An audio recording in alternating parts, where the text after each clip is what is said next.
Like کریں، subscribe کیجیے، bell icon کو دبائیں تاکہ ہماری ویڈیو سب سے پہلے آپ کے پاس پہنچ سکے۔ ہم نے قرآن مقدس میں جگہ جگہ پڑھا ہے، سنا بھی ہے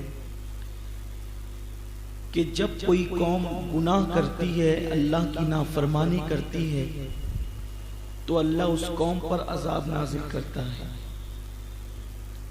حقیقی عذاب کیا ہے؟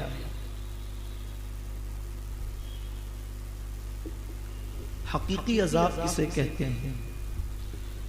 جب تک سید العالمین قائد المرسلین ہم سب کے آقا و مولا حضور رحمت تمام محمد الرسول اللہ صلی اللہ علیہ وآلہ وسلم دنیا میں تشریف نہ لائے تھے، اس وقت تک عذاب جو آتا تھا وہ کافروں پہ آتا تھا، اور کافروں پہ عذاب آنے کی وجہ یہ تھی کہ جب کافر بت پرستی کرتے، اللہ کی نافرمانی کرتے، تو اللہ ان کے درمیان اپنے نبی کو جلوگر فرماتا، پھر جب وہ نبی کا انکار کرتے، نبی کی بے ادبی کرتے، نبی کے ساتھ نبی کی توہین کرتے، نبی کا مذاق اڑاتے، تو اللہ ان کو عذاب میں مبتلا کرتا۔ کسی کو ڈبایا گیا، کسی پر پتھر برسائے گئے، کسی پر ہوا چلا دی گئی، کسی کو زمین کا ٹکڑا اٹھا کر کے پلٹ دیا گیا، کسی پر ایسا سیلاب لایا گیا کہ وہ سب ہلاک ہو گئے، تباہ و برباد ہو گئے۔ اس طریقے سے قوموں پر الگ الگ عذاب آیا، حتیٰ کہ بعض لوگوں کی کیفیت یہ ہوئی کہ کچھ لوگوں کو جوؤں کا عذاب دیا گیا، کچھ لوگوں کو ٹڈی کا عذاب دیا گیا، کچھ لوگوں کو جب ان کا جو پانی تھا اس پانی کو خون بنا دیا گیا۔ اس طریقے سے الگ الگ عذاب قوموں کو دیے گئے۔ لیکن جب سید العالمین قائد المرسلین ہم سب کے آقا و مولا صلی اللہ علیہ وآلہ وسلم زمین پہ تشریف لائے، تو کافروں نے حضور علیہ السلام سے خود مطالبہ کیا کہ آپ جو ہیں وہ نبی ہیں، رسول ہیں، تو آپ ہم پہ وہ عذاب لائیں جو پہلے قوموں پہ آیا تھا۔ تو جب ان بدبختوں نے اس عذاب کی بات کی تو اللہ تبارک و تعالیٰ نے آیہ کریمہ نازل فرما دی کہ اے محبوب، جب تک تم ان کے درمیان ہو اللہ تبارک و تعالیٰ ان پر عذاب نازل نہیں فرمائے گا۔ ما کان اللہ لیعذبہم وانت فیہم، پیارے حبیب جب تک تم ان کے درمیان جلوگر ہو اللہ ان پر عذاب نازل نہیں کرے گا۔ لیکن ایک حیرت انگیز بات جو آج آپ کو سننی ہے وہ یہ ہے کہ حضور کی آمد سے پہلے جو عذاب دنیا میں آتا تھا وہ کافروں پہ آتا تھا، اور حضور کی آمد کے بعد اب جو عذاب آئے گا وہ کافروں پہ نہیں آئے گا بلکہ دنیا کا عذاب مسلمانوں پر آئے گا۔ دنیا کے عذاب میں مسلمان گرفتار ہوں گے۔ اس کی وجہ حیرت کی بات ہے کہ حضور سید الکونین قائد المرسلین رحمت تمام صلی اللہ علیہ وسلم کی آمد سے پہلے ہلاک کون ہوتے تھے؟ کافر ہوتے تھے۔ لیکن اب کون ہلاک ہوں گے؟ کون اللہ کے عذاب میں گرفتار ہوں گے؟ جنہیں مسلمان کہتے ہیں وہ اللہ کے عذاب میں گرفتار ہوں گے۔ اس کی وجہ کیا ہے؟ ایک مثال کے ذریعے سے آپ سمجھ سکتے ہیں۔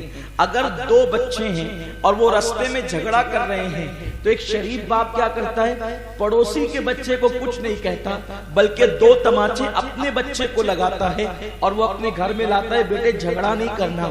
شریفوں کا کام جھگڑا کرنا نہیں ہے، اور پڑوسی کے بچے کو وہ کچھ نہیں کہتا، چاہے وہ بگڑے، چاہے وہ چور بنے، چاہے وہ ڈاکو بنے، چاہے وہ آوارہ گردی کرے، چاہے وہ کچھ کرے، سنوارنا کس کو ہے؟ اپنے بچے کو۔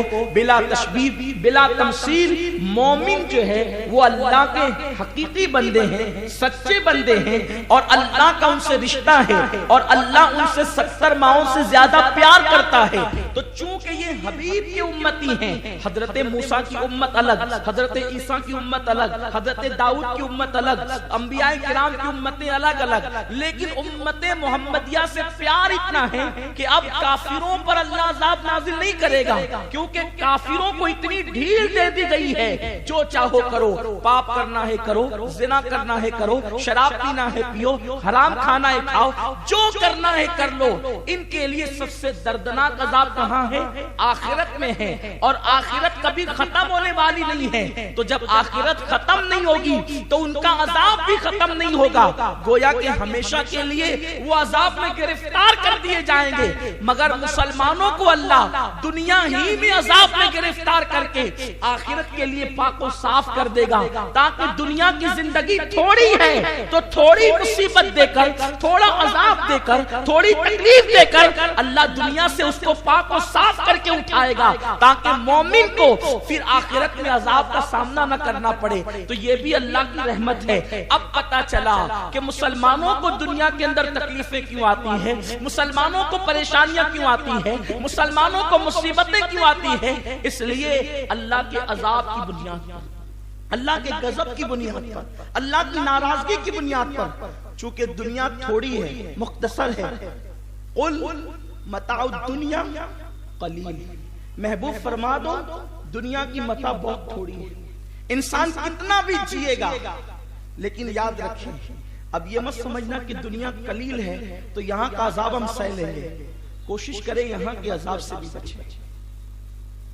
جب بھی کوئی گناہ کرے گا اللہ کے عذاب میں گرفتار ہوگا، جب بھی کوئی پاپ کرے گا اللہ کے عذاب میں گرفتار ہوگا، اور عذاب کیا آئے گا یہ آپ کو نہیں پتا، یہ ہم کو نہیں پتا، اللہ کی مرضی پر ہے وہ کیا عذاب ڈالے گا۔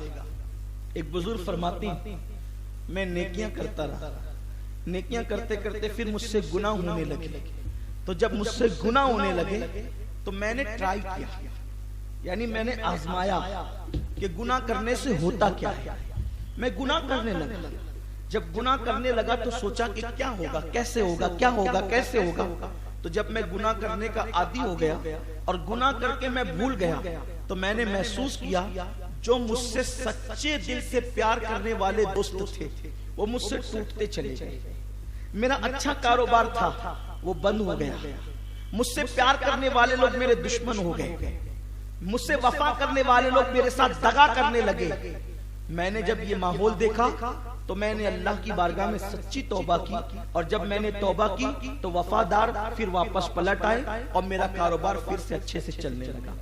یعنی اگر کوئی اچھا دوست آپ سے کٹ جائے تو یہ بھی آپ کے گناہ کی سزا کے طور پر اللہ کے عذابوں میں سے ایک عذاب ہے۔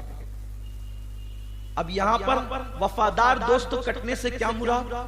ایسا بھی ہو سکتا ہے، کبھی ایسا ہوتا ہے بیوی بڑی نیک ملی، اچھی ملی، اچھی پارٹنر ہے، اچھی شریک حیات ہے، لیکن اس سے آپ کی جمتی نہیں، وہ بھی نیک ہے، آپ بھی اچھے ہیں، جمتی نہیں۔ وجہ گناہ کی سزا کے طور پر اللہ نے دونوں کے درمیان جو زگزگ کا معاملہ ڈال دیا ہے وہ بطور عذاب ڈالا ہے۔ اور کبھی کبھی ایسا ہوتا ہے کہ طلاق کے معاملات نہیں تھے، طلاق کی نوبت نہیں تھی، طلاق کے حالات نہیں تھے، بہت چھوٹی سی معاملے کو لے کر کے، چھوٹی سی چیز کو لے کر طلاق واقع ہو گئی۔ کیوں؟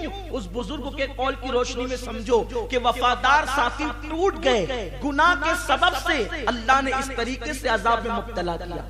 تو میرے پیارے آقا صلی اللہ علیہ وسلم کے پیارے دیوانوں، انسان گناہ سے بچے، اس لیے کہ جب اللہ گناہ کی وجہ سے مسلمان پہ عذاب ڈالتا ہے تو اس کے اچھے ساتھیوں کو اس سے دور کر دیتا ہے، کبھی اس کی بیوی کو اس سے دور کر دیتا ہے، کبھی اس کے بچوں کو اس سے دور کر دیتا ہے، اور کبھی اس پر بڑے بڑے سفر مسلط کر دیتا ہے، اور اس سفر میں اس پر اتنی مصیبتیں ڈالتا ہے، اتنی تکلیفیں ڈالتا ہے کہ انسان اس کی تاب نہیں لا پاتا۔ اس لیے مسلمانوں پر دنیا میں عذاب آئے گا گناہ کی بنیاد پر۔